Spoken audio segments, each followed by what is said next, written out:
Hello dear students, welcome to the platform of IMC Institute. আশা কৰো তোমালোক সবে ভালে আছা। তো আমি আজি পঢ়িম synthesis of sentence or combination of sentence. তারে একটা conjunction যে not only but also. তো not only but also conjunction to আমি কেনেকুৱা ধৰণৰ সেন্টেন্সৰ ক্ষেত্ৰত ব্যৱহাৰ কৰো হেতু তোমালোক এইটো ভিডিও শিকিবলৈ পাবা আৰু যেতিয়া আমি not only but also sentence বিলাকৰ মাজত ইউজ কৰিম ব্যৱহাৰ কৰিম তেতিয়া সেই সেন্টেন্স বিলাক কেনেকৈ সংযোজন কৰা হয় সেইখিনি আজি এই ভিডিওৰ মাধ্যমত তোমালোক শিকিবলৈ পাবা। ইয়াতে চোৱা নিয়মটো আমাৰ দিয়া আছে ডেফিনিশনটো কোনো এটা কাৰ্যৰ উল্লেখ কৰি আন এটা কাৰ্যৰ উল্লেখ কৰিলে সিহঁতক নট অনলি বাট অলসো অৰ ব্যৱহাৰ কৰি সংযোগ কৰা হয়। মানে কি কৈছে কোনো এটা কাৰ্য মানে কি কাম হয় না আমি কি পাইছো সেন্টেন্স দুটা পাইছো এই দুটা সেন্টেন্সক আমি কি জোৰ লগাব লাগে হয় না জোৰ লগাবৰ কাৰণে আমি কিছুমান কানেক্টিং ওয়াৰ্ড মানে যিবিলাক সংযোজন শব্দ যিবিলাক শব্দৰে সংযোগ কৰা হয় সেইবিলাক ব্যৱহাৰ কৰিম আৰু যদি আমি not only আৰু but also এনেকুৱা ধৰণৰ শব্দ এনেকুৱা ধৰণৰ কনজাংশন ব্যৱহাৰ কৰি যদি দুটা সেন্টেন্স আমি সংযোগ কৰিব বিচাৰো তেতিয়া হলে সেন্টেন্স বিলাক কেনেকুৱা হ'ব লাগিব কেনেকুৱা সেন্টেন্সৰ ক্ষেত্ৰত আমি হেই not only but also use কৰিব পাৰিম তাৰে ডেফিনিশন ইয়াত দিছে যে সেন্টেন্স দুটা যেতিয়া আমি পাম সাম ইয়াতে এটা কামৰ কথা কৈছে এটা ওয়াৰ্ক সাপোজ প্ৰথম সেন্টেন্সত এটা ওয়াৰ্কৰ কথা কৈছে কাম আৰু সেকেন্ড সেন্টেন্সত আৰু এটা ওয়াৰ্কৰ কথা কৈছে তো যেতিয়া নেকি এজন ব্যক্তিয়ে দুটা কাম কৰিব সাবজেক্ট যেতিয়া নেকি দুইটা কাম কৰিব তেতিয়া আমি not only but also ব্যৱহাৰ কৰিম ঠিক আছে যে সাবজেক্ট এজনে এইটো কাম কৰি আছে হেতু কাম কৰি আছে তেতিয়া হলে এই এনে ধৰণৰ বাক্যবিলাক সংযোগ কৰাৰ কাৰণে আমি not only but also বুলি but also এই কনজাংশনটো আমি ব্যৱহাৰ কৰিম সোৱা তেনেকুৱা ধৰণৰ কোৱেশ্চন ইয়াত তুমি অলৰেডি দেখা পাইছা question number 1 he is a poet তো he is a poet তাৰ অৰ্থটো কি কি হয় poet হয় এজন কবি হয়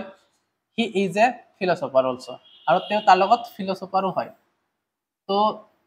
হি ব্যক্তি এজনে হয় না নাই হি মানে তেওঁ poet হয় তেওঁ ফিলোসোফাৰ হয় তো এজন ব্যক্তি দুইটা প্ৰফেশন দুটা কাম হয় না দুটা কাম কৰে তো এনেকুৱা ধৰণৰ এজনে দুটা কাম কৰা বুজা বাক্যবিলাকক আমি not only but also ব্যৱহাৰ কৰিম এতিয়া যিকোনো কনজাংশন চাহে not only হওক but also হওক যিয়ে হওক কনজাংশন মানে আমি কি কৰো যেতে কানেক্টিং মানে কানেক্ট কৰাৰ কাৰণে আমি ব্যৱহাৰ কৰো তাতে আমি কি হতে লক্ষ্য ৰাখো দুটা সেন্টেন্সৰ মাজত যিবিলাক অমিল আছে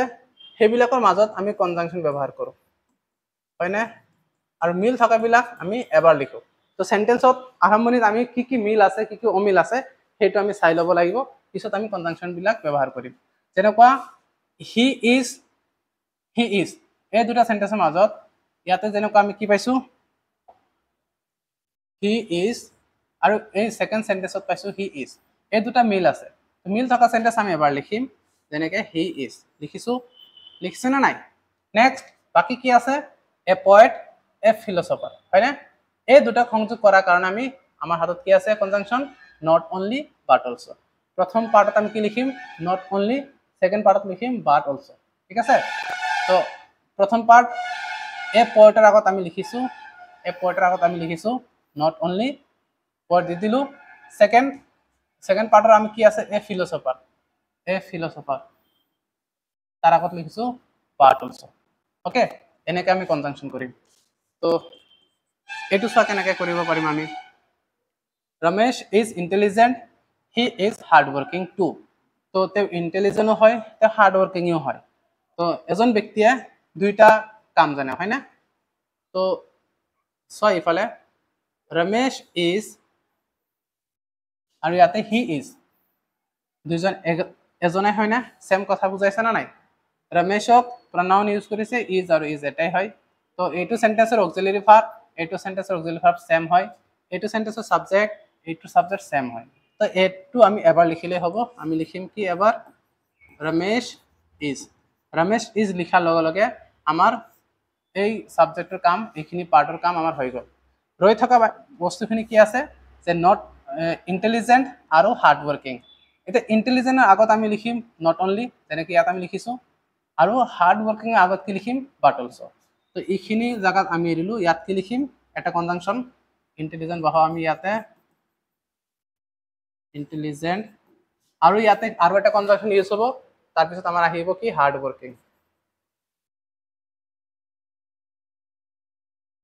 কথাটো ধৰিব পাৰিছা না মই ইয়াত খালি ঠাই ৰাখিছো তোমালোকক সেই বস্তুটো দেখাবৰ কাৰণে আসলতে নট অনলি বাট অলসো আমি কত ইউজ কৰো অমিল আছে ইন্টেলিজেন্ট অমিল আছে হাৰ্ড ওয়াৰ্ক তো অমিলৰ আগত আমি কনজাংশন ব্যৱহাৰ কৰো তো প্ৰথম সেন্টেন্সৰ অমিল কি ইন্টেলিজেন্ট তাৰ আগত লিখিম আমি কি নট অনলি সেকেন্ড সেন্টেন্সৰ কি আছে হাৰ্ড ওয়াৰ্কিং তাৰ আগত কি লিখিব লাগিব আমি বাট অলসো সরি ফুল স্টপ নহব ইয়াত বাট অলসো এখন ফুল স্টপ কথাটো ধৰিব পাৰিছা না নাই আহা কৰো নিশ্চয় বুজি পাইছা নেক্সট এইটো বলা ইয়াৰ এনসাৰ কেনেকুৱা হয় এইটো ট্ৰাই কৰো আমি she sings well she dance well too মিল কি আছে she জাস্ট সাবজেক্টটো আমাৰ কি হয় সিমিলার হয় সাবজেক্টটো আমি আবার লিখি লম এতে আমার কাম হয়ে গেল জাস্ট কি করিম কনজাংশন কেটা ব্যবহার করিম sings well এই সেন্টেন্স আমার কি হয় অমিল হয় ডান্স ওয়েল এই সেন্টেন্সটা আমার কি হয় অমিল হয় ইয়ার কারণে আমি কি করিম প্রথম আমি ইয়ার আগত এটা কনজাংশন ব্যবহার করিম তার আগত এটা ব্যবহার করিম সিংস ওয়েল ইয়ার আগত কি করিম প্রথম কনজাংশন আমার কি আছে নট অনলি লিখিলো এতে আমার রয়ে যাওয়া শব্দটো কি হব সিংস ওয়েল নেক্সট আমার কি আছে আৰু এটা কনজাংশন ইউজ কৰিব লাগিব এটো হল বাট অলসো তাৰ পিছত ৰয়ে যাওয়া শব্দটো কি আছে আমাৰ হাতত ডান্স ওয়েল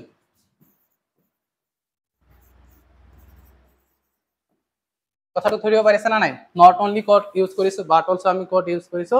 যে সেন্টেন্সৰ দুইটা সেন্টেন্সৰ মাজত যেটো সিমিলাৰ হয় সেম হয় মিল থকা বস্তুটো আমি এবাৰ লিখিছো আৰু অমিল দুটাৰ মাজত আমি নট অনলি বাট অলসো আমি বহাই দিছো তো এনেকে আমি নট অনলি বাট অলসো ব্যৱহাৰ কৰি কেনে বাক্য সংযোজন কৰিম তো ইয়াৰ পিছত আৰু কেইটামান কোৱেশ্চন আমি কৰি চাও তো ইয়াতে কোৱেশ্চন নম্বৰ 4 পাইছো আমি কোৱেশ্চন নম্বৰ 4 কি দিছে হি completed the project on time he did it without any help তো সেই ব্যক্তিজন কি কৰিছে কামটো সময়মতে শেষ কৰিছে আৰু কাৰো সহায় নোলোৱাকে তো এজনৰ মাজতে দুটা কোৱালিটি সময়মতে কাম শেষ কৰা এটা কোৱালিটি আৰু কাৰোবাৰ সহায় নোলোৱাকে তো এনেকুৱা ধৰণৰ বাক্যবিলাক আমি কিহেৰে সংযোগ কৰিম নট অনলি বাট অলসো তো not only but also use কৰাৰ আগত আমি চাই লম দুইটা সেন্টেন্সৰ মাজত কোনটো বস্তু মিল আছে কোনটো অমিল আছে মিল থকা বস্তুখিনি আমি এবাৰ লিখিম আৰু অমিল যদি থাকে তাক সংযোগ কৰাৰ কাৰণে আমি কনজাংশন ব্যৱহাৰ কৰিম তো মিল কি আছে চোৱাচোন এইটো সেন্টেন্সত আছে হি ইয়াতো আছে কি হি বাকিখিনি মিল আছে না বাকিখিনি আমাৰ মিল নাই হয় না তো হি সাবজেক্টটো আমি এবাৰ লিখিম হৈ গেল আমাৰ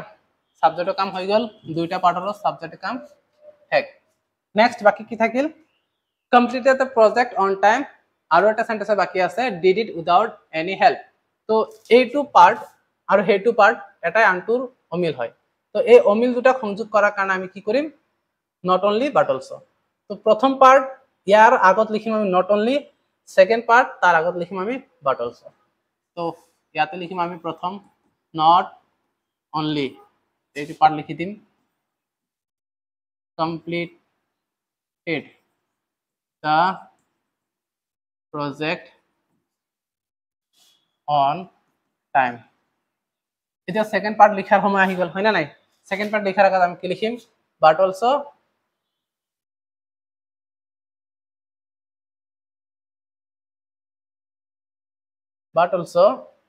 নেক্সট পার্টে লিখি দিম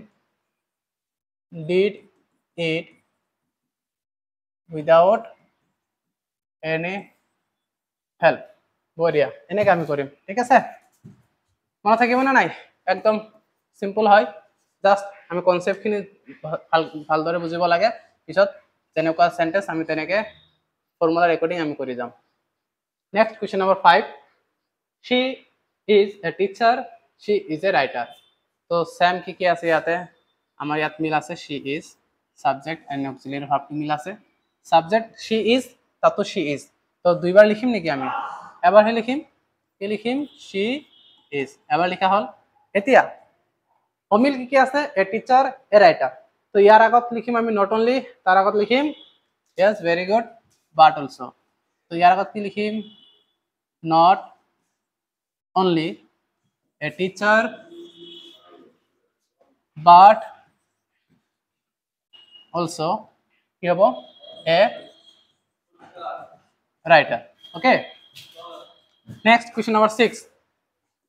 কৰিব পাৰি আছে না কেনেকৈ আনসাৰ কৰি আছো আমি আশা কৰিম নিশ্চয় বুজি পাই আছা নেক্সট question number 6 টো চোৱা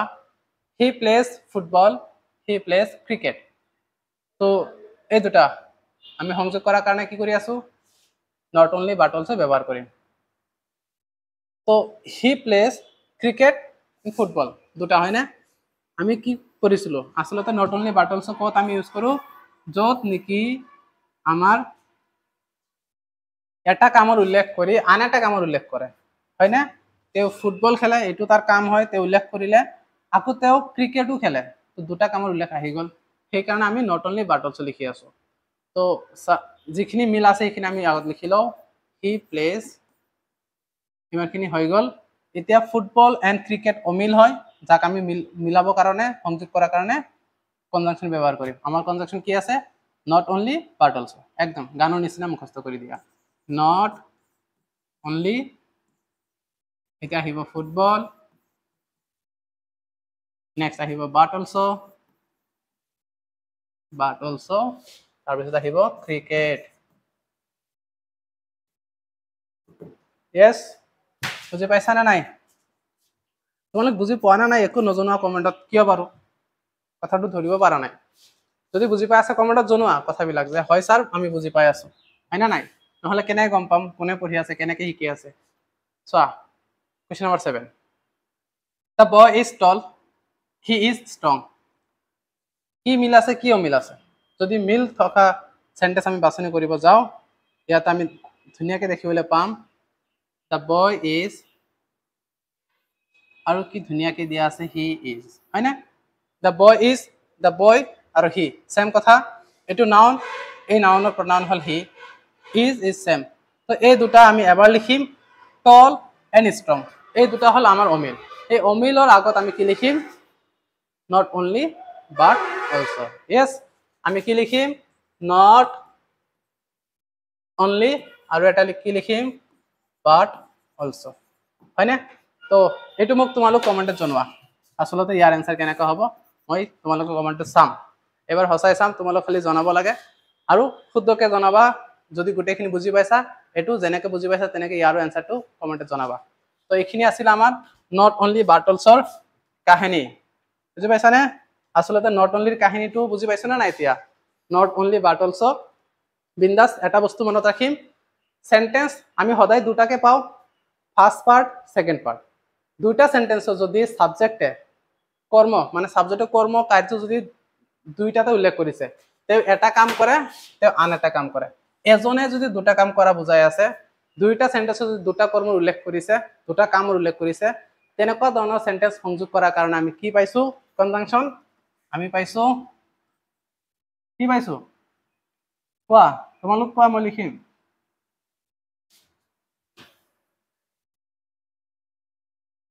তোমালোক কেনেকে কবা রেকর্ডেড ক্লাস হয় তোমালোক তো নাই প্রেজেন্ট ইয়াত হয় না চা কি লিখিম not only আৰু কি পাইছো আমি but also এখিনি হয় না নাই তো আশা কৰো তোমালোক ভিডিওটো বুজি পাইছা কনসেপ্ট ইমানখিনি আছিল আমাৰ not only but also তো যদি তোমালোকৰ ভিডিওটো ভাল লাগিছে তোমালোকৰ ফ্ৰেন্ড সাৰ্কেল লগত শেয়াৰ কৰা আৰু যদি কিবা নুবুজা আছে হেটো আমাক কমেন্টত জনোৱা আৰু ইয়াৰ ওপৰত আৰু কিছুমান ইম্পৰ্টেন্ট কনজাংশন আছে সেইখিনি আমি আগন্তুক ভিডিওত আলোচনা কৰিম চেনেলটো সাবস্ক্ৰাইব কৰি লবা আৰু ভালকে পঢ়িবা থ্যাংক ইউ সো মাচ